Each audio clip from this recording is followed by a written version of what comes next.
It was the beginning of just another day. As the first rays of sunlight slid under the door, Amanda awoke to the sound of her alarm, which rang at 6:30 every school day. Boing. She took her time getting dressed because there were so many clips and buttons. See the clips and buttons? Then she packed her books and pencils into her school case before flying downstairs for breakfast. Ow, that's Bye! fun. Yeah, it's a cool outfit. She was never very hungry in the mornings. All she could eat was one boiled egg and 2 fingers of toast. I don't want to eat that. That's a big egg though, isn't it? That's a huge egg. I don't can eat that. Every morning she got a lift to school with Mrs. Ellsworth. Mrs. Ellsworth was the oldest person in the street and told amazing stories about life in the old That's days. a mummy dinosaur. Yeah, she's a big mummy dinosaur. She also drove the oldest car in the world, so she was never on time. Amanda hated being late for school. They always made such a fuss about opening the school gate. There's a big moat and that's going to come down like that. She liked science with Mr. Wilson.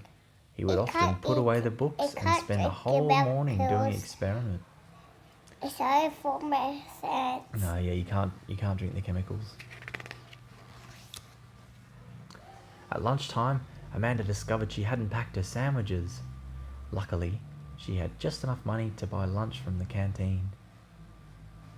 I can't have that. Yeah, it was a big custard cake with orange icing on it. Later, Amanda and her friends talked to Sue, the new girl. She told them stories about her home in a land far away. Are you enjoying this? No. In the afternoon, Amanda had library studies.